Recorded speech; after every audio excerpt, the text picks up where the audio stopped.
No. I'll let you step in it first. Well, it's a deeply personal work.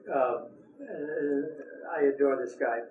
One time I was doing an interview some years ago, and the director, the guy doing the interview said, "Tell us about your son, Emilio." I said, "Oh, Emilio, I've known him all of my life." And the guy said, "You mean you've known him all of his life?" I said, No. I've known him all of my life. I didn't know until he showed up who he was, but when he did, I looked at him and I said, oh, you're the one. Yeah, okay, let's go. And that's the way it's always been. I never thought of him as a son, or I never felt like a father to him. It was always like a companion, more of a brother. And a deeply spiritual bond was created between us. And so any opportunity to work with him was a blessing, a great blessing. And this was the creme de la creme. He wrote the part for me, and it's not the kind of part that I would get. He likes to say, Michael Douglas turned it down. I can assure you, if Michael Douglas had been offered, and I adore him personally, had been offered this part, he'd have grabbed it and been delighted to play it. So I knew instantly what I had to do, and I felt a great responsibility. But working with Emilio is such fun, and he just takes all of the tension and all of the anxiety out of it with this great sense of humor. He's the only director I've ever met in my life who says, "Action, please." And at the end, he says, "Cut, please. Thank you." He's that generous. One day we had this beautiful sunrise, and the day was over, and we were organized. We were dropping the bags and going home. And he said, "No, we've got to get this sunrise. Please, everybody, get the packs back on. Get up on that ledge. I'm going to get the camera here quickly. Let's go." And we were all getting in and walking down the ridge, and one of the players yelled out, "What is our motivation here?" And Emilio looked back astonished, and he said, "To give thanks and praise, of course." Went down and filmed the shot.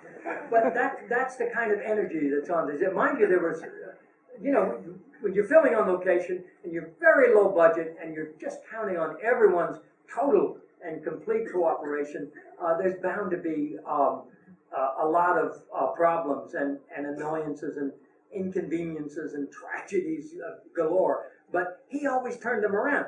That first shot, when I began the journey, that was a gang of pilgrims that had just gotten off the train, and they were walking through the shot. And he said, "Wait a minute, get them back off, and tell them to wait for action." And he did. Those were real guys that had just arrived. And that's what. And at the end of the film, another gang in Santiago was walking through the shot, and the assistant director was going nuts. "Stop that crap!" No, he said, "Organize them, get them back now, go on action." The whole film was done that way. My favorite Buen Camino, everyone wishes everyone Buen Camino, was the cop. When I said, "How do you say I'm sorry?" And he said, "Buen Camino." He was the real police chief in La Coruña, and all those cops were the real guys. And so we had this kind of cooperation. That's very rare in a film.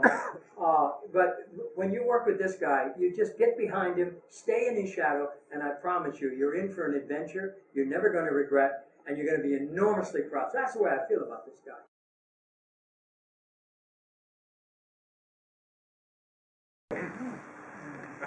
But he's a very special actor. I mean, do you have to do very much? Get out of his way. I mean, just get out of his way. And I think that is the mark of any director who has a sense of the actors that he's working with. And it's really all in the casting. I mean, we were talking about that another John Huston story.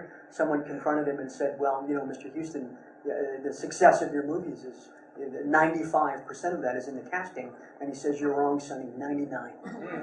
And that really is it. You hire the best actors to allow and allow them to do their job, and then get out of their way. And that's an art. But the things that Martin has mentioned about people stepping into the shot and pilgrims getting off trains and stumbling upon people, those are all gifts. And one of the great lessons that I learned on the Camino was to be open to those gifts, and you continue carrying that on through your life. There are things that the old joke: the guy that puts you in the dung isn't necessarily your enemy, and the person that pulls you out isn't necessarily your friend. There are Now gifts. they don't want an explanation. But these are wonderful gifts, and to be aware and to be open to them is a lesson that I still have to learn. Do you think there was a little sense of being on a documentary crew, in the sense that you're being alive to everything that happens on the road, literally? To a certain extent, yeah, we had to be open to it.